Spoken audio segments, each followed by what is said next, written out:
All India Muslim personal law board की तरफ से ये फैसला लिया गया कि जितने नॉन बीजेपी चीफ मिनिस्टर्स हैं उनसे जाकर मुलाकात की जाए। तो पिछले हफ्ते तमिलनाडु के सीएम से मुलाकात हुई थी। कल जाकर all India Muslim personal law board के प्रेसिडेंट मौलाना खालिद सैफुल्लाह रहमानी साहब, तेलंगाना के चीफ मिनिस्टर जनाब रेवंत रेड्डी साहब से मुलाकात की है और हम लोग इन मुलाकातों में ये बता रहे हैं कि जो बीजेपी एनडीए की गवर्नमेंट ने जो वक्फ अमेंडमेंट बिल लेकर आया है वो उसके खतरात क्या है, उसके डेंजर्स क्या है और उस बिल में वक्फ को बचाने के बजाय वक्फ को बर्बाद करने का वो बिल है। और हम लोग वेरियस उसमें प्रोविजंस बता रहे हैं, जो बिल के जो क्लॉजेज हैं उसका हम जिक्र करके बता रहे हैं कि ये इस बिल के जरिए से बीजेपी वक्फ को खत्म करना चाहती है और वक्फ प्रॉपर्टीज को खत्म करना चाहती है। इससे मुसलमानों के फ्रीडम ऑफ रिलीजन में फर्क पड़ेगा। इससे आर्टिकल 25, 26, आर्टिकल 14 का वायलेशन होगा। तो ये पूरी कोशिशें की जा रही हैं पर्सनल लॉ बोर्ड की तरफ से और फ्यूचर में personal law board public meetings भी करेगा और उन तमाम अपोजिशन पार्टी के लीडर से भी मुलाकात करेगा जिन्होंने वक्फ बिल की अपोज किया है, जैसा कि वाईएसआर पार्टी भी है, उन्होंने भी पार्लियामेंट में उसको अपोज किया है। और आइंदा वक्फ बोर्ड की तरफ से all India personal law board की तरफ से भी जाकर आंध्र प्रदेश के चीफ मिनिस्टर चंद्रबाबू नायडू साहब से भी मुलाकात की जाएगी और बिहार में जो all India Muslim personal law board के जो जिम्मेदार लोग हैं वो वहां पर भी जेडीयू के और हमारे चिराग पासवान साहब से भी वो लोग मुलाकात करके इस वक्फ बिल के बारे में बताएंगे। कल किस तरीके से रेवंत रेड्डी जी की प्रतिक्रिया जो है वो आपने मिली, क्या उन्होंने कहा? तो सीएम रेवंत रेड्डी तो हमको बताए कि ऑलरेडी पार्लियामेंट में कांग्रेस के जो लीडर हैं, जो इंट्रोडक्शन ऑफ द बिल के वक्त जो उन्होंने अपनी अपोजिशन का इजहार किया था वो जनाब केसी वेणुगोपाल थे और उन्होंने उसका जिक्र किया और हमने कहा कि हाँ हमने सुना उस बात को, मगर हम उनको बताए क्लॉज बाय क्लॉज कैसे वो गलत रहेगा। तो फिर वो बताए कि उनके ही ऑर्डर पर यहां पर जो तेलंगाना में एक्स मिनिस्टर और कांग्रेस के जो सीनियर लीडर जनाब शब्बीर अली साहब हैं उन्होंने भी एक कंसल्टेशन रखा था। तो उन्होंने बोले कि हम पूरा इसको और पढ़ेंगे और उनकी पार्टी की जो सेंट्रल लीडरशिप है उनसे भी बात करके ये तमाम आपके कंसर्न्स उन तक हम पहुंचाएंगे। शहजाद अली के डिमोलिशन उससे वजह से मिसयूज हो रहा आरोप है, उसके बारे में आपका पॉलिसी? तो देखिए, आपको गलत इन्फॉर्मेशन है। वो है 1995 का एक्ट में, भाई वो फोन बंद करो या प्रेस कॉन्फ्रेंस खत्म कर दो यार। 1995 के एक्ट में सेक्शन 40 है सीओ को, जो सीओ के पावर्स है वो हिंदू एंडोमेंट बोर्ड के कमिश्नर को भी पावर्स है और कोई भी जाकर ऐसा नहीं बोल सकता कि वक्फ है। अगर खबरस्तान दिखा, अगर मस्जिद दिखी, दरगाह दिखी, तो वो तो गवर्नमेंट प्रॉपर्टी नहीं हो सकती ना प्राइवेट प्रॉपर्टी हो सकती। तो वो पावर सीओ को थे। हमारा डिमांड यह है नरेंद्र मोदी सरकार से कि सेक्शन 40 में लास्ट 10 इयर्स में इनको पावर में है ना, वो सेक्शन 40 का अगर एब्यूज हुआ है उसके आप हमको एग्जाम्पल्स दो या फिर अगर कोई कोर्ट का फैसला है जो सेक्शन 40 के खिलाफ बोले, चाहे सुप्रीम कोर्ट का हो, हाई कोर्ट का हो या वक्फ ट्रिब्यूनल का हो, वो बताओ हमको। आपका कोई डेटा है क्या? बल्कि सुप्रीम कोर्ट का एक जजमेंट है जिसमें सुप्रीम कोर्ट ने कहा कि सेक्शन 40 का सही इस्तेमाल हुआ और आप आगे बढ़ो। वो जजमेंट याद नहीं आ रहा, मगर रीसेंट जजमेंट है सुप्रीम कोर्ट का। अच्छा, जैसे अभी हम बात कर रहे हैं तो वहीं पर दूसरी तरफ से आरोप ये भी लग रहा है कि वक्फ की जो जमीन है उसका दूसरे तरीके से इस्तेमाल किया जा रहा है, मार्केट्स बनाए जा रहे हैं। क्या बनाए जा रहे हैं? मार्केट बनाया जा रहा है। उससे जो भी रेंट या जो भी पैसा आता है वो मुसलमानों तक, या जो गरीब मुसलमान है वहां तक पहुंच ही नहीं रहा है, तो उसका दुरुपयोग भी किया जा रहा है, ये आरोप लग रहा है। नहीं, देखिए,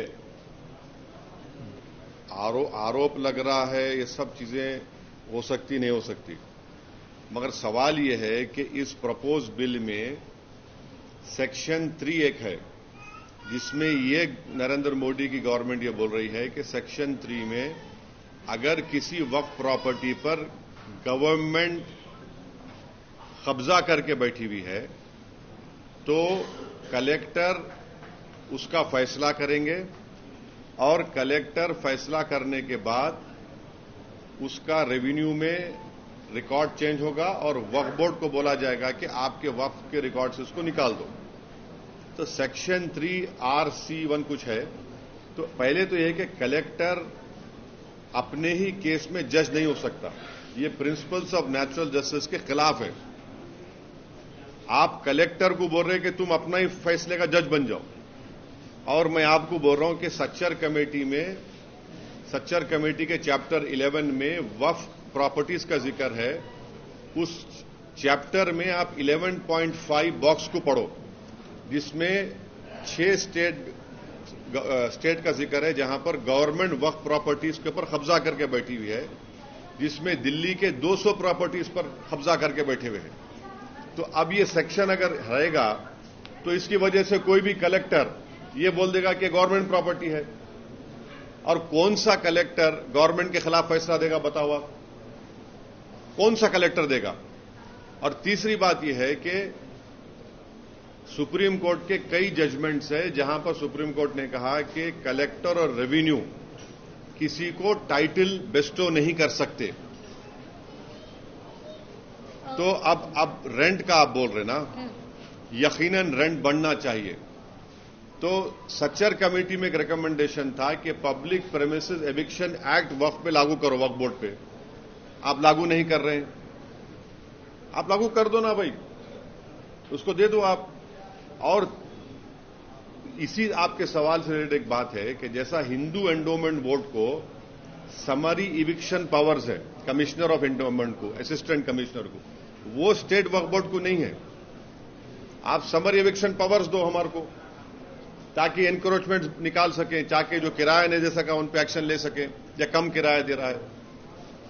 अच्छा, आप किराया नहीं देने की आप बात कर रहे हैं। मेरी एक स्पीच है 2013 की पार्लियामेंट में, जब ये 2013 का बिल आया। आपको मालूम, कलकत्ता में एक प्रॉपर्टी है जिसमें कॉन्स्टिट्यूशनल हेड रहे थे, उन्होंने महीने को किराया क्या देते घर का? 150 रुपये। प्राइवेट छोड़ो आप, उन्होंने कॉन्स्टिट्यूशनल हेड है, 150 रुपये किराया देते उन्होंने। अब 150 रुपये इतना बड़ा घर में रहे कलकत्ता में, 150 रुपये किराया कोई है क्या? बोलो आप, इसका जिम्मेदार कौन है? नहीं, एक ये भी आ रहा है कि मस्जिद हो या कब्रिस्तान हो, उनको भी तोड़कर जो है मार्केट या कमर्शियल पर्पस के लिए इस्तेमाल किया जा रहा है, और वो कमर्शियल नहीं, ये तो आप गलत बोल रहे हैं। ये तो सेक्शन 3 में government, Modi government Waqf by user को खत्म करना चाह रही है। अब वक्फ बाय यूजर का मतलब क्या है? जैसा हिंदू धर्म में बाय कस्टम एंड यूसेज आप उसको मंदिर घोषित करते, बाय कस्टम एंड यूसेज, वैसे ही मुसलमानों में वक्फ बाय यूजर उस वक्त जब मस्जिद में जाके मैं नमाज पढ़ रहा हूं, वक्फ बाय यूजर हो गई। दरगाह में जाकर कोई जा रहा है, वो वक्फ बाय यूजर हो गया। किसी एक सूफी की खानखा है, वहां पर जिक्र की महफिल हो रही, वक्फ बाय यूजर हो गया। खबरस्तान है, वो वक्फ बाय यूजर है, वो एक्ट है, सेक्शन 95 में एक्ट है। मोदी गवर्नमेंट वक्फ यूजर को निकालना चाह रही है। क्यों निकालना चाह रहे हैं भाई वक्फ यूजर को आप? जब आप हिंदू धर्म में बाय कस्टम एंड यूसेज ये बोल रहे हैं कि it is a endowment property, वैसे ही आप इस्लाम में वक्फ यूजर का मतलब यह है कि मस्जिद मेरी है। आप वो इसलिए निकालना चाह रहे ताकि कल जितने यतीम खाने हैं, ऑर्फनेज है, कब्रस्तान है, मस्जिद है, दरगाह के तहत जो जमीनें हैं, उन सब को आप बोलेंगे वक्फ यूजर नहीं है, ये वक्फ प्रॉपर्टी नहीं है, इसलिए हम उसका गवर्नमेंट प्रॉपर्टी बोल के कब्जा कर लेंगे। ये सेक्शन 3 का वक्फ यूजर निकालने का तरीका एक ही है। ये पूरा मस्जिदों को छीन लो मुसलमानों से, दरगाहों को छीन लो, कब्रस्तान को छीन लो, और दरगाह खानखा के तहत जो जमीनात एग्रीकल्चर लैंड पूरों को छीन लो। ये असल मकसद है। और आपको एक और एग्जाम्पल दे रहा हूं। 1965 में मथुरा में कृष्ण जन्मस्थान है। 1965 में यूपी सुन्नी वक्फ बोर्ड के कंसेंट से मुसलमान और कृष्ण जन्मस्थान के लोगों में एग्रीमेंट हुआ। एग्रीमेंट यह हुआ कि जो मुसलमानों की वक्फ की प्रॉपर्टी थी उसको 8 एकर्स हम कृष्ण जन्मस्थान को देंगे सुन्नी वक्फ बोर्ड के परमिशन से। वो इशू कोर्ट में क्लोज हो गया। अब 2023 में फिर केस हो गया उसके ऊपर। तो अब वक्फ यूजर आप निकाल लेंगे तो आप बोलेंगे नहीं ये भाई नहीं मुसलमानों का। समझे मेरी बात को आप? और गवर्नमेंट क्या बोल रही कि अब रजिस्टर करना है। अगर ये 2024 का एक्ट बनेगा उसको अब जितने प्रॉपर्टीज को जितने वक्फ है उसको रजिस्टर करना है। कैसा रजिस्टर करेंगे? बोल रहे कि आप डीड्स लेकर आओ। अब मक्का मस्जिद है, मक्का मस्जिद की डीड कहां है बताओ आप मेरे को? हैदराबाद में 400 साल पुरानी मक्का मस्जिद, उसकी डीड कहां रहेंगी बोलो आप? दरगाह यूसुफैन है, 400 साल की है, कहां से डीड लाएंगे बताओ आप? बाबा शरफुद्दीन की दरगाह है, वो तो 600 साल पुरानी है, कहां से डीड लाएंगे बताओ आप? चार मीनार के सामने एक मस्जिद है, अंदर नहीं, उसकी डीड कहां से लाएंगे? अब डीड लाने का आपके पास जवाब क्या है? अब डीड नहीं लाए तो बोलेंगे नहीं आपके लिए डीड नहीं है, रजिस्टर नहीं होंगी ये। अब रजिस्टर नहीं होंगी बोलते फिर गवर्नमेंट कब्जा कर लेंगी उसका। हिंदू धर्म में कस्टम एंड यूसेज की बुनियाद पर होता पूरा। और एक बात समझिए आप लोग, देश को भी समझने की जरूरत है, खासतौर से हमारे हिंदू धर्म के भाई बहनों को, कि वक्फ प्रॉपर्टी पब्लिक प्रॉपर्टी नहीं है, प्राइवेट प्रॉपर्टी है। गवर्नमेंट नहीं दी हमको ये हमारे मुसलमान वक्फ कर दिए, जैसा बोलते ना दान दिए, दान दे दिए उसको। वो प्राइवेट प्रॉपर्टी है, पब्लिक प्रॉपर्टी नहीं है वो। आप पब्लिक प्रॉपर्टी कैसे ट्रीट कर रहे हो उसको? प्राइवेट प्रॉपर्टी है वो। ठीक है, आप रेगुलेट करिए, मदद करिए। और ये जो गवर्नमेंट बोल रही ना, हिंदू एंडोमेंट बोर्ड को, हर हिंदू एंडोमेंट बोर्ड को ग्रांट मिलता, जैसे आंध्र प्रदेश में शायद 500 करोड़ रुपए दिए।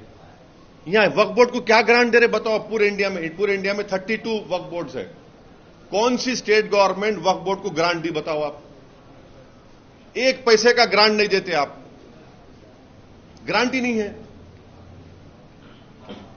और फिर ऊपर से क्या कर रहे हैं आप के जो उसमें क्या कर रहे हैं आप? सेंट्रल वक्फ बोर्ड सेक्शन 19 है और स्टेट वक्फ बोर्ड जो है वो सेक्शन 14 में आता, 95 एक्ट में। अब उसमें क्या बोल रहे हैं कि मैंडेटरी है सेंट्रल वक्फ बोर्ड में 2 हिंदूज को मेंबर बनाना, 2 हिंदूज को। अभी क्या है? अभी कोई भी हिंदू मेंबर नहीं बन सकता सिवाय सिटिंग मिनिस्टर के। आप हमको ये बताइए। और स्टेट वक्फ बोर्ड में आप तकरीबन सिर्फ चार मुसलमान रहेंगे। अब गवर्नमेंट का प्रपोजल क्या है कि स्टेट वक्फ बोर्ड में जो मेंबर्स बनते, एक मुतवल्ली कैटेगरी का इलेक्शन होता, एमएलए कैटेगरी का इलेक्शन होता, एमपी कैटेगरी का इलेक्शन होता और जुडिशरी का, बार काउंसिल का, ये 4 इलेक्शन होते। अब गवर्नमेंट, मोदी गवर्नमेंट क्या बोल रही? इलेक्शन नहीं, हम नॉमिनेट करेंगे। क्यों नॉमिनेट करेंगे भाई? आप इलेक्टोरल प्रोसेस के खिलाफ क्यों हैं? और फिर आप ये बोल रहे कि नॉन मुस्लिम को मेंबर बनाएंगे। मैं नरेंद्र मोदी को चैलेंज कर रहा हूं और आपके सामने अब जो बोल रहा हूं आप जरा इसको गहराई से सुनिए। उत्तर प्रदेश में काशी विश्वनाथ टेम्पल एक्ट है 1983, आप लिख लो ये। उसमें सेक्शन 3 है। सेक्शन 3 ये बोलता है कि no person unless he is a Hindu by religion be eligible for being or continuing as a member of the board or executive committee or chief executive or as an employee। यानी काशी विश्वनाथ का section 3 ये बोल रहा है कि वो जो हिंदू होगा बाय रिलीजन वही एलिजिबल होगा बोर्ड का मेंबर बनने के लिए, एग्जीक्यूटिव कमेटी का मेंबर बनने के लिए और सीईओ बनने के लिए और एम्प्लॉय होने के लिए। फिर आप वही काशी विश्वनाथ टेम्पल एक्ट 1983 में सेक्शन 6(3) देखो आप, जिसमें यह बोला गया है कि where a member of the board can not perform his duties as such by reason of the fact that is not a Hindu, the person available next below him in this behalf shall be a member of the board. यानी अगर कोई member अपनी duties को निभा नहीं सकता इसलिए कि हिंदू नहीं है तो किसी और को हिंदू को बनाया जाए। आप यहां पर क्या कर रहे हैं सेंट्रल वक्फ काउंसिल में और स्टेट वक्फ बोर्ड में? काशी विश्वनाथ बोर्ड का कोई हिंदू ही मेंबर बन सकता है, मुसलमान नहीं बन सकता। और याद रखिए हिंदू का डेफिनेशन आर्टिकल 25 में हिंदू, बौद्ध, सिख और जैन है। यहां पे क्या बोल रहे, सिर्फ हिंदू रहेगा, ना सिख होगा, ना बौद्ध होगा, ना आपका जैन होगा। फिर आप तमिलनाडु में आइए, लंबा तो नहीं हो रहा ना ये? हाँ, अगर लंबा हो रहा तो बोलो, रुक जाता हूं मैं। तमिलनाडु में Tamil Nadu Hindu religious and charitable endowments act 1959, उसका आप सेक्शन 10 पढ़ो आप। उसमें क्या लिखा हुआ है? The commissioner, additional commissioner, every joint deputy or assistant commissioner and every other officer or servant appointed to carry out the purpose of this act by whom ever appointed shall be a person professing the Hindu religion and shall cease to hold office as such when he ceases to profess religion। यानी commissioner, Tamil Nadu में commissioner endowment board का, joint deputy or assistant commissioner, कोई भी officer और उनका employ जो इस act में अपॉइंट होगा उसको हिंदू रिलीजन का होना चाहिए, और अगर वो हिंदू रिलीजन का नहीं है तो ऑफिस में नहीं रहेगा। कौन सा सेक्शन है Tamil Nadu religious charitable endowment? Section 10। आप आंध्र प्रदेश में आ जाओ, आप आंध्र प्रदेश, तेलंगाना में भी एक्ट है वो। आंध्र प्रदेश वो एक्ट था 87 का, तेलंगाना में भी एक्ट है। Andhra Pradesh charitable Hindu religious institution endowment act 1987, वो सेक्शन 3(2) क्या बोलता है? Additional commissioner, additional commissioner, every regional joint commissioner, deputy commissioner, assistant commissioner appointed under subsection 1 exercising the powers and performing the functions aforesaid in respect of religious institution endowment shall be a person। shall, देखिए जब लफ्ज shall आता ना law में तो mandatory हो जाता। shall और मे में फर्क है। मे में माने दोनों भी हो सकते, shall में फर्क। ये shall वर्ड आया तो सिर्फ वही हिंदू माने वही मैंडेटरी हिंदू होना। shall be a person professing Hindu religion and shall cease to exercise his powers and these functions when he ceases to profess the religion। यानी आपको हिंदू होना जरूरी है, अगर आप नहीं है तो मेंबर निकलते। अब कर्नाटका में आइए आप, Karnataka Hindu religious institution charitable endowments 1997, section 7 पढ़ो आप। उसमें क्या हो रहा? Commissioner, deputy commissioner, assistant commissioner, every other officer or servant यानी एम्प्लॉय भी, ऑफिसर भी, appointed to carry out the purpose of this act by whomsoever appointed shall be a person professing Hindu religion and shall cease to hold office as in such when he ceases to profess religion। ये वही है। फिर आप ओडिशा को जाइए, Odisha Hindu religious endowment act 1951, उसमें section 5 पढ़ो आप। उसमें वही लिखा हुआ है कि the state government may by notification appoint a person who professes the Hindu religion as a member of either judicial, administrative service, retired member thereof to be commissioner of endowments, and they may further appoint such number of deputy commissioner, assistant commissioner as they think fit। फिर उसमें ये बोल रहे अगर कोई Hindu religion नहीं है उसका, उसको ऑफिस सीज कर देना। हमारा क्वेश्चन ये है मैं आपको 5-6 स्टेट्स की मिसाल दिया। अब 95 के एक्ट में, जो अभी एक्ट है, इसमें क्या है, सेक्शन 9 जो वक्फ काउंसिल का है, ये पूरे के पूरे मुसलमान हैं 95 के एक्ट में। अब 2024 में गवर्नमेंट क्या बोल रही है कि 2 members under this section shall be non Muslim, माने 2 मेंबर कम से कम मस्ट है आपको नॉन मुस्लिम बनाना।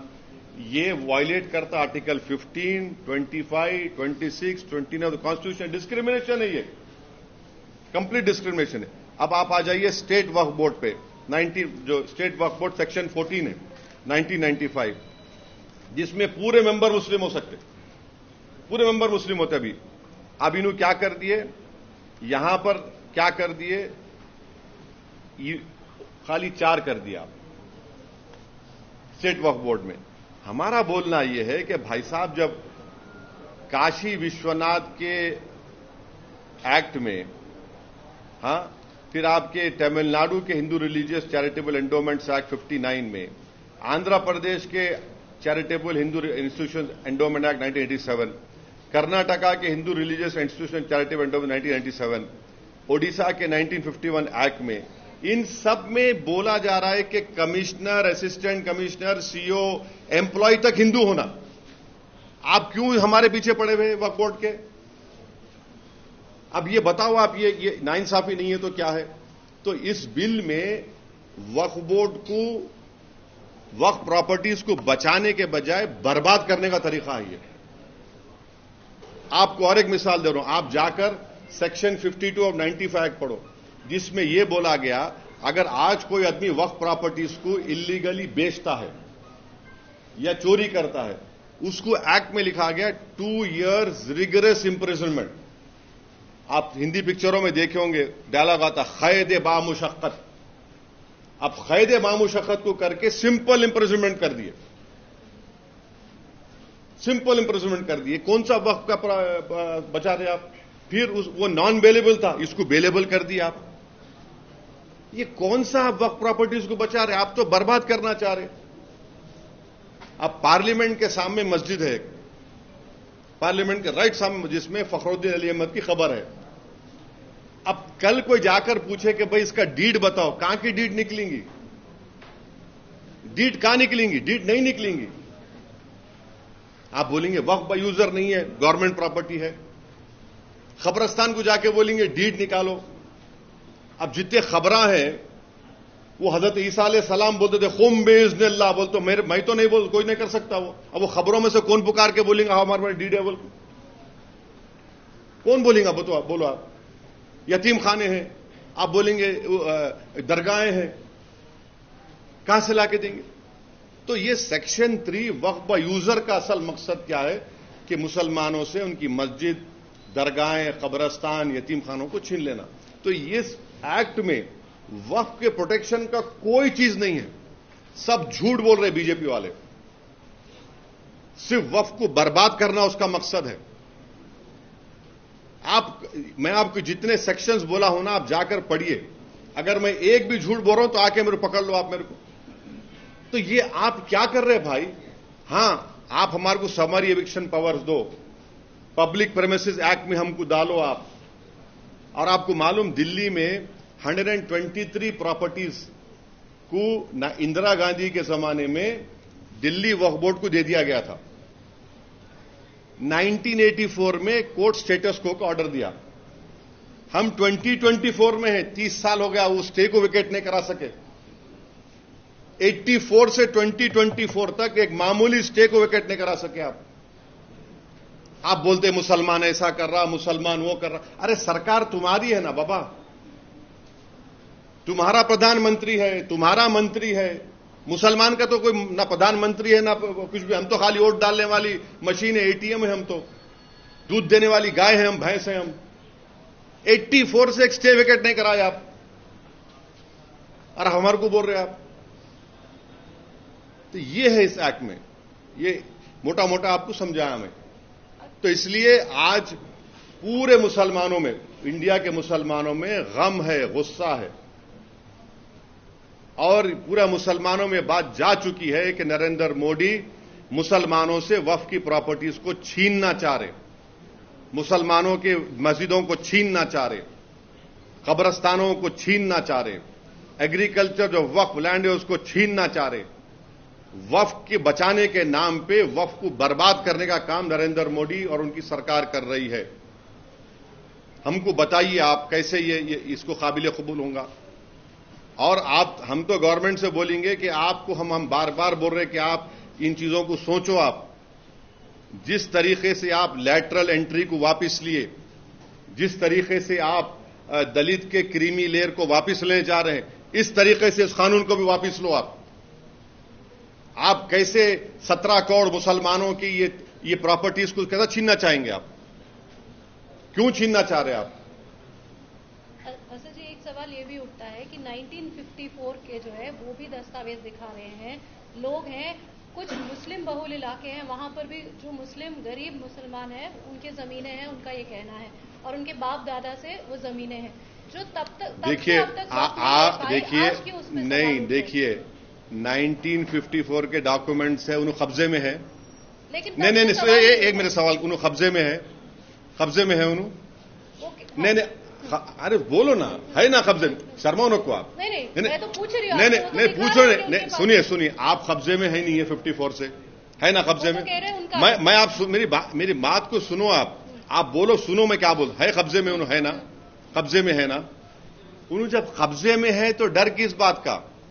आपके डॉक्यूमेंट है ना, आप वक्फ ट्रिब्यूनल को जाइए, आप रिप्रेजेंटेशन दीजिए वक्फ बोर्ड को। वक्फ बोर्ड नहीं सुना, वक्फ ट्रिब्यूनल को जाइए, आपका पोजीशन तो है। आप बोलिए हमारा ये वक्फ नहीं है, आप बताइए उसको, कौन रोक रहा आपको? कोई ऐसा तो नहीं बोल रहे ना कि आप कोर्ट को नहीं, आप ट्रिब्यूनल नहीं जा सकते, आप हाई कोर्ट नहीं जा सकते, आप सुप्रीम कोर्ट नहीं जा सकते। हर जगह जा सकते हैं मगर बेच नहीं सकते, उनकी जरूरत के हिसाब से। हाँ, बेच नहीं सकते, इसलिए नहीं बेच सकते क्योंकि वक्फ में जब वक्फ बोर्ड में जब गजेट इशू होता, कैसे गजेट इशू होता समझिए आप? गजेट कैसे इशू होता? पहले सर्वे कमिश्नर, अब मैं फर्ज करिए मैं कोई प्रॉपर्टी देना चाह रहा हूं वक्फ के नाम पे, तो मैं वक्फ बोर्ड को लेटर लिखता हूं कि भाई मेरी ये प्रॉपर्टी है, मैं वक्फ को देना चाह रहा हूं। वक्फ बोर्ड क्या करता? सर्वे कमिश्नर को बोलता है। सर्वे कमिश्नर गवर्नमेंट का अपॉइंटी है, मेरा अपॉइंटी नहीं है। सर्वे कमिश्नर बोलता ठीक है, ये असद साहब ये प्रॉपर्टी दिए है, इसका हम सर्वे करेंगे। सर्वे करके वो बोलते कि हाँ इनके डॉक्यूमेंट्स है, इनका ने टाइटल है, जो भी है, देख के उन्हें लेटर लिखते स्टेट गवर्नमेंट को कि ये प्रॉपर्टी वक्फ हो सकती, नंबर 1। उसके बाद स्टेट गवर्नमेंट एक गजेट इशू करती और वो गजेट के खिलाफ 1 साल तक मुसलमानों को राइट है कि आप उसका गजेट को अपोज करें कि नहीं भाई असद साहब की प्रॉपर्टी वक्फ नहीं हो सकती, हमारा शेयर है इसमें। 1 ईयर के बाद आप अपोज नहीं कर सकते। नॉन मुस्लिम के लिए कोई टाइम लिमिट नहीं है, कोई टाइम लिमिट नहीं है, आप करिए ना। कौन रोक रहा है आपको? कौन सा जुडिशियल रिव्यू रोक रहे? अच्छा, अब जो ट्राइब्यूनल है, अभी ट्राइब्यूनल जो है उसमें एक डिस्ट्रिक्ट जज है appointed by the chief justice of that state, एक है इस person who has knowledge of Islamic theology, दूसरा एक एमिनेंट पर्सन है। ये तीनों मिलकर फैसला करते। अब गवर्नमेंट क्या कर रही है ये बिल में कि ट्राइब्यूनल अगर नहीं बनाए कोई स्टेट में तो दूसरा ट्राइब्यूनल वो केस को डील कर सकता है। यानी अगर वक्फ ट्राइब्यूनल कोई स्टेट गवर्नमेंट नहीं बनाई तो हिंदू एंडोमेंट बोर्ड का ट्राइब्यूनल डिसाइड कर लेंगे वक्फ के मैटर को, ये एक्ट में लिखा हुआ है। और अगर ट्राइब्यूनल बनाए तो उसमें रिटायर्ड डिस्ट्रिक्ट जज और एक रिटायर्ड गवर्नमेंट एम्प्लॉय। भाई जब आप एक गवर्नमेंट एम्प्लॉय को निकाल दिए, कई को ला रहे हैं आप उसमें, क्यों ला रहे हैं उसमें आप? अच्छा, अगर 2 मेंबर में एक ही मेंबर बनाए तो नहीं, एक मेंबर ही डील करेंगे उसको। और ये बीजेपी जो प्रोपेगेंडा कर रही है कि वक्फ ट्राइब्यूनल के खिलाफ कोर्ट को नहीं जा सकते, झूठ बोल रहे हैं लोग। वक्फ ट्राइब्यूनल के डिसीजन के खिलाफ अगर मेरे खिलाफ आ गया तो मैं हाई कोर्ट में रिवीजन पिटीशन डालता हूं। कोई there is no stoppage for anyone going to high court to file a revision petition. अच्छा, अब ये प्रोपेगेंडा आप लोग चलाए थे अपने टीवी चैनलों पे, अखबारात में कि सूरत की म्युनिसिपल बॉडी को वक्फ, गुजरात वक्फ बोर्ड वक्फ डिक्लेयर कर दिया। आपको मालूम उसके बाद क्या हुआ? उसके बाद क्या हुआ कि गुजरात का वक्फ ट्राइब्यूनल ये बोला कि ये वक्फ प्रॉपर्टी नहीं है, गुजरात का वक्फ बोर्ड वाला वक्फ ट्राइब्यूनल, ये वक्फ प्रॉपर्टी नहीं है। अब वो वक्फ बोर्ड हाईकोर्ट में जाएगा कि हमारी वक्फ प्रॉपर्टी है। ये कैसे आप बोलिए कि ये हर चीज जो गवर्नमेंट लेकर आ रही है ना, वो वक्फ बोर्ड के फेवर में नहीं है, वो वक्फ प्रॉपर्टीज को बचाने के फेवर में नहीं है, वो वक्फ प्रॉपर्टीज को अच्छा करने के, उनकी इनकम बढ़ाने के लिए नहीं है, बल्कि मुसलमानों से पूरा वक्फ को खत्म करने का काम नरेंद्र मोदी की सरकार कर रही है। ये उनका पोजीशन है। मैं एक एक चीज आपको सच्चाई से बयान किया हूं पूरा यहां पर। अब आप बोल रहे हैं कि 54 से लिमिटेशन एक्ट अप्लाई नहीं होता वक्फ प्रॉपर्टीज पर। क्यों नहीं होता? क्योंकि हिंदू एंडोमेंट बोर्ड को समरी एविक्शन पावर्स है, मेरे को नहीं है। तो मेरे को तो लिमिटेशन अगर पीरियड पे 12 साल से, अब नरेंद्र मोदी गवर्नमेंट क्या बोल रही है कि हम लिमिटेशन पीरियड उड़ा दिए, तो अब जितने लोग एंक्रोचर्स है वो मालिक बन जाएंगे, मालिक बन जाएंगे वो। ऐसा कैसा होगा भाई? आप क्या सलाह देने वाले हैं और कैसा हो कि ताकि वक्फ के ऊपर खासकर जिस तरीके से आप एंक्रोचमेंट्स की बात कर रहे हैं, या फिर जिस तरीके से हम देख रहे हैं कि वक्फ बोर्ड के मेंबर्स, आरोप ये भी लग रहे हैं कि उन्होंने ये दस्तावेज भी इधर के उधर किए हैं, ये पुरानी बात नहीं। देखिए कैसे हो? नहीं, यकीनन वक्फ प्रॉपर्टीज में बाज नहीं बल्कि बहुत से एनक्रोच मुसलमान भी है, मैं मानता हूं इस बात को, मैं इनकार नहीं कर रहा हूं। मगर आप जो है एक गलती को सही करने के लिए उस चीज को बर्बाद तो नहीं कर सकते ना आप। कैसे सही किया जाए? आप वक्फ बोर्ड को समरी एविक्शन पावर्स दो, पब्लिक प्रीमाइसेस एविक्शन एक्ट में लेकर आओ वक्फ बोर्ड को। आप ये अच्छा करो ना। आप क्यों नहीं करना चाह रहे? अच्छा, आप जब आप अच्छा करना चाह रहे, आपकी नीयत अच्छी है, तो ये काम करो ना। आप क्यों नहीं करना चाह रहे? कौन रोक रहा नरेंद्र मोदी को?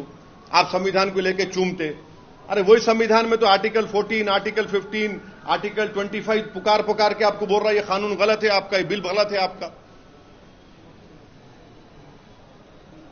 सर, हाजी शहजाद अली पर क्या बोलिए? इंसिडेंट पर आपने बात की है सर, उसी पर बताइए। हाजी शहजाद अली का वीडियो आपने भी देखा, मैंने भी देखा, जिसमें हाजी शहजाद अली ने कहा कि 21 अगस्त के दिन उनकी ऑर्गेनाइजेशन है छतरपुर में, मध्य प्रदेश में, उलेमा भी है, जाकर रिप्रेजेंटेशन दिए। क्या रिप्रेजेंटेशन दिए कि एक अहमक जो हमारे प्रॉफेट मोहम्मद सल्लल्लाहु अलैहि वसल्लम के बारे में बकवास बोलने की कोशिश किया, उसके खिलाफ आप एक्शन लीजिए, एफआईआर रजिस्टर करो। वहां पर एडिशनल एसपी थे, डिप्टी कमिश्नर थे, एसडीएम साहब थे। एक मजमा जमा हो गया, उन्होंने खुद बोल रहे, पथरमबाजी शुरू हुई तो एसडीएम और डिप्टी कमिश्नर को बोले कि भाई जाके समझाओ। वो बाहर निकले, हाजी शहजाद पर ही पत्थर पड़े। उसके बाद खैर मामला बढ़ गया, वो चले गए अपने घर को। तो आप जो है हाजी शहजाद अली के 20,000 स्क्वायर फुट के घर को बुलडोजर लाकर आप डेमोलिश कर दिए विदाउट फॉलोइंग ड्यू प्रोसेस। अरे वो 3 गाड़ियां हैं फॉर्च्यूनर, 30-30 लाख के 3 गाड़ियां हैं, उसको आप पूरा बर्बाद कर दिए। ये कितना हेट्रेड है बीजेपी मध्य प्रदेश की गवर्नमेंट को मुसलमानों के बारे में। आप पूरे घर को तोड़ दिए, उसके गाड़ियों को आप पीस दिए, और फिर जो एलेज एक्यूज को आप पकड़ के रात भर पुलिस स्टेशन में मारे। उन लोगों को चल नहीं सक रहे वो लोग, और उनको आप रोड पे चला के बोल रहे नारे लगाओ। हम बीजेपी वालों को ये बोल रहे कि पावर इटर्नल नहीं है। आज आप सत्ता में, कल आप नहीं रहेंगे इंशाअल्लाह ताला। अगर कल दूसरी सरकार आकर आपके घर को बुलडोजर से तोड़ेंगी, आपका घर महफूज रहेगा? आपको भी पकड़कर रोड पे चलाया जाएगा तो क्या बोलेंगे आप? ये देश और मध्य प्रदेश को रूल ऑफ लॉ से चलना चाहिए, मॉब रूल से नहीं चलना चाहिए। नरेंद्र मोदी अगर कॉन्स्टिट्यूशन को, आइन को चूम रहे हैं तो फिर उनको बताया जाए कि ये कौन सा कॉन्स्टिट्यूशन का प्रिंसिपल फॉलो कर रहे हैं आप। ये बुलडोजर जाके तोड़ दे रहे आप और बोल रहे नहीं इलीगल था। तो इलीगल आपको उसी दिन मालूम हुआ, पहले नहीं मालूम हुआ? उसके गाड़ियों को क्यों तोड़ा आपने? आप पूरी मुस्लिम कम्युनिटी को बीजेपी कलेक्टिव पनिशमेंट दे रही है,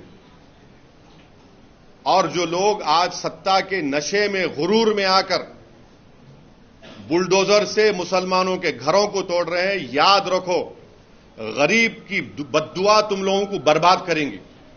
और गरीब चाहे कोई हिंदू हो, मुसलमान हो, दलित हो, तो उसकी बदुआ तुमको बर्बाद करेंगी। जो लोग आज बुलडोजर से अपनी ताकत के मजाहरे कर रहे, कल इलेक्शन आएगा तो पब्लिक अपने वोट के जरिए तुमको डिमोलिश करेंगे इंशाअल्लाह। और ये होने वाला है। जो कोई भी बुलडोजर के जरिए गरीबों के घरों को तोड़ रहा, तुम तैयार हो जाओ, तुम्हारे इख्तिदार के महल भी डिमोलिश होंगे एक दिन। जैसे वाराणसी में हुआ और अब हम देख रहे हैं कि रेवंत रेड्डी जी भी बुलडोजर का ही इस्तेमाल कर रहे हैं। उसमें आपके एमआईएम के एक नेता जो है उनका भी नाम आ रहा है कि उनकी भी जमीन या फिर उन्होंने भी वहां पर अवैध तरीके से हमने हमारे कॉरपोरेटर्स ने मेयर साहिबा से कमिश्नर के पास जाकर वो जो हाइड्रा बनाया गया है उसको हमने बताया है कि वो उसका कोई लेजिस्लेटिव लीगल बैकिंग नहीं है, उसको वो पब्लिक डोमेन में है। और फिर हमारे एमएलए कौसर साहब जाकर चीफ सेक्रेटरी को भी बोले हैं, ये बात हम बोले हैं। और तीसरी बात यह है कि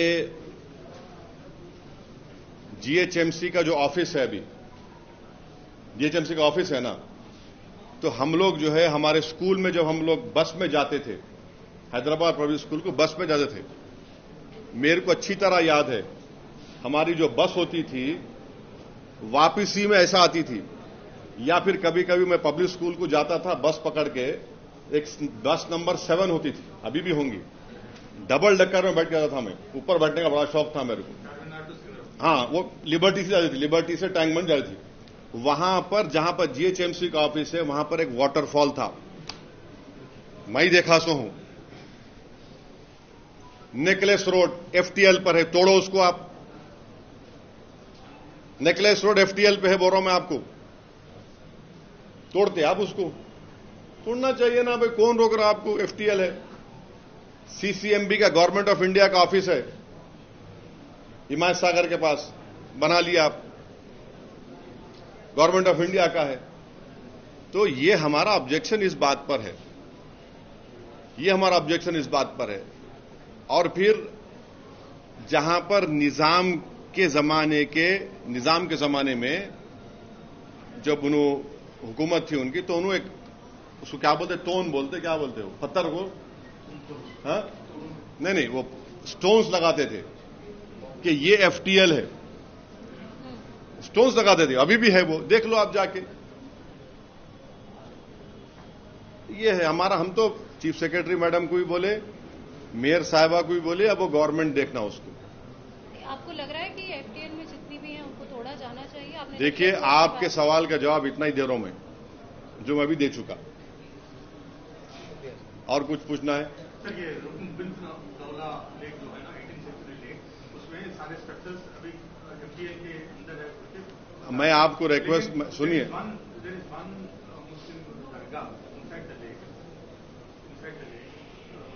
अच्छा और एक बात, एफटीएल में और एक बात है, गोलकुंडा में गोल्फ कोर्स है,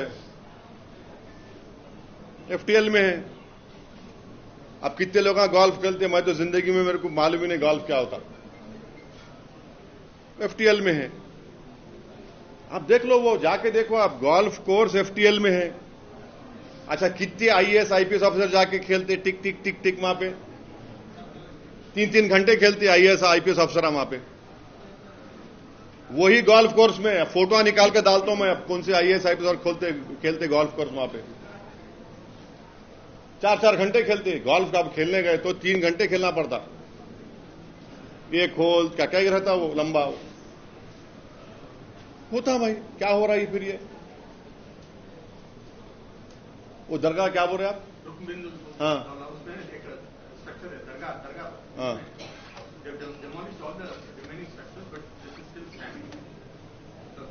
दरगाह को वैसे no, I am thankful for the small mercies. I am thankful for those small mercies. What can I say? लेकिन जरूरत है, आपको लग रहा है? क्या? आज की तारीख में जिस तरीके से यहाँ की जनसंख्या बढ़ रही है, देखिए मैडम, जनसंख्या बढ़ रही है तो मुसलमान जिम्मेदार?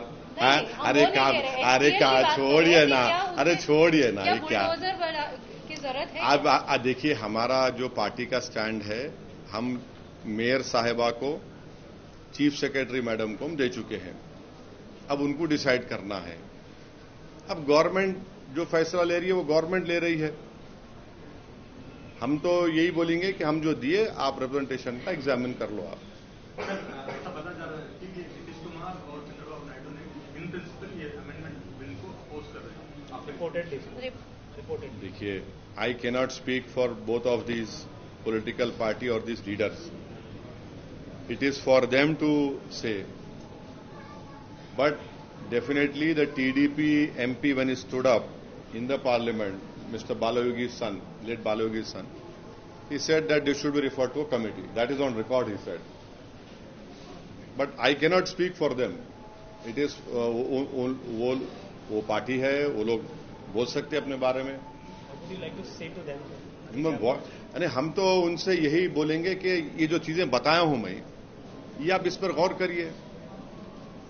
ये वक्फ के इंटरेस्ट में नहीं लाया जा रहा है एक्ट। ये वक्फ प्रॉपर्टीज को बचाने के लिए एक्ट नहीं लाया जा रहा है। ये जो आरोप लग रहा है कि वक्फ की प्रॉपर्टी या फिर वक्फ से जो मेंबर्स हैं या फिर जो जिम्मेदार लोग हैं, वही लोग जो है मस्जिद और बाकी जो भी कब्रिस्तान जैसी जगहों को बर्बाद करके या उनको गिरा कर जो है उसके ऊपर मार्केट प्लेस बना रहे हैं। मेरा सवाल ये था, क्या ये सच में ऐसा हो रहा है? आप इसको मानते हैं? नहीं, कहां हो रहा है हमको बताइए ना। मैं आपको एक मिसाल दे रहा हूं। अब इसमें से बात चैनल नहीं चलाएंगे इसको। एक यतीम खाना था बंबई में। यतीम खाने को 20 करोड़ रुपए में बादशाह सलामत खरीद लिए। बादशाह सलामत यतीम खाने को खरीद के आलीशान पैलेस बना लिए। वो केस सुप्रीम कोर्ट में चल रहा। अब उसका जिम्मेदार कौन है? हम हैं। औरंगाबाद जालना रोड है, वहां जाके देखो आप कौन कब्जा करके बैठा हुआ है, कौन सी पॉलिटिकल पार्टी का आदमी बैठा हुआ है वहां पे। आप देख लो, आप कौन है? वो देख लो आप जाके। दिल्ली में 2 5 स्टार होटल है। किसकी जमीन पे 5 स्टार होटल बनी हुई है भाई साहब? ये मामू की दुकान पे नाना की फातिया कौन कर रहे? देख लो आप, देख लो आप। ये सब चीजें हैं ना। आप वक्फ प्रॉपर्टीज को अगर नरेंद्र मोदी बचाना चाह रहे तो आप हमारे को समरी एविक्शन पावर्स दो। आप पब्लिक प्रेमिस एविक्शन एक्ट में लेकर आओ। ये वक्फ बाय यूजर कैसा आप निकालेंगे? ये आप ओरल मुतवल्लीशिप को निकाल रहे। आप जो एक्ट लेकर आ रहे वो वक्फ उसको बर्बाद करेगा। प्राइम मिनिस्टर को इस पर सोचना चाहिए। ये प्राइम मिनिस्टर क्या लेगेसी छोड़ के जा रहे अपनी? क्या ये करना चाह रहे? वक्फ बोर्ड को बर्बाद करके जाना चाह रहे क्या आप एनक्रोचर्स को रिवॉर्ड करना चाह रहे बजाय उनको निकालने के? और उस एक्ट में जो 24 एक्ट में एक चीज है, आप लोग पढ़ो, मेरे को सेक्शन याद नहीं आ रहा, जिसमें इंदिरा गांधी इमरजेंसी में एक वर्ड इस्तेमाल करी थी कि उन्होंने जब इमरजेंसी डिक्लेयर करे थे इलेक्शन हारने के बाद, उसमें उन्होंने बोले थे कि no court should try this, no court should hear this. वही वर्ड, 3 वर्ड को इस्तेमाल करे इस एक्ट में। अब क्या इमरजेंसी लाना चाह रहे हैं आप जाके पढ़ो, सेक्शन नंबर याद नहीं आ रहा मेरे को, वो हुआ है। चलिए साहब, थैंक यू। 2022 में भी ऐसा कुछ अमेंडमेंट प्रपोज किया गया था, तो उसका इसका कुछ 2022 में 2022 में भी जो अमेंडमेंट बिल उसको वापस ले ली बीजेपी। नहीं, उसको बीजेपी वापस ले ली। They have taken it back, very cleverly they have taken it back. कोई कंसल्टेशन नहीं किए, स्टेक होल्डर से बात नहीं किए, कुछ भी नहीं करे। मैं आपको रिक्वेस्ट करूंगा, माइनॉरिटी मिनिस्ट्री के वेबसाइट पे जाइए, उसमें इवेंट्स बोल के है, एक फोटो नहीं है उन्हें कंसल्टेशन करे सो। सेंट्रल वक्फ काउंसिल की वेबसाइट है, वहां जाके देखो आप, एक नहीं है, कुछ भी नहीं है। आप क्या करना चाह रहे भाई? और उसमें बोल रहे कि वक्फ और औलाद में, माने वक्फ और औलाद का मतलब ये है कि मेरी औलाद के लिए मैं वक्फ कर रहा हूं, और बोलता हूं कि इसमें से एक 30% मैं वक्फ की एक्टिविटीज के लिए, बाकी मेरी औलाद के लिए, या फिर मैं बोलता हूं इसका जो इनकम आएगा मेरी औलाद के लिए, उसमें जो ऑर्फन है, विडोज है। इसमें आप क्या कर दिए मोदी सरकार? लीगल हेयर्स का शेयर मार नहीं खाना। अरे भाई साहब, हिंदू धर्म में अगर कोई पेरेंट्स, उनके 2 या 3 बेटे हैं या औलाद है, उन्हें अपनी पूरी प्रॉपर्टी एक औलाद को दे सकते बाय विल। मुसलमान नहीं दे सकता, ओनली 1/3 दे सकता मुसलमान। समझिए आप, जिंदगी में हिंदू और मुसलमान अपनी प्रॉपर्टी को, अपनी औलाद को गिफ्ट कर सकते, गिफ्ट। मगर मैं एज ए मुस्लिम अल्लाह के नाम पे वक्फ नहीं कर सकता हूं। ये क्या बात है भाई? ये कैसा है बोलिए आप? उसमें आप एक्ट में डालिए बात। तो एक एक सेक्शन जो नरेंद्र मोदी बनाए हैं, वो मुसलमानों से उनका पर्सनल लॉ, मुसलमानों से उनका कॉन्स्टिट्यूशनल फंडामेंटल राइट छीनने का ये बिल बनाए।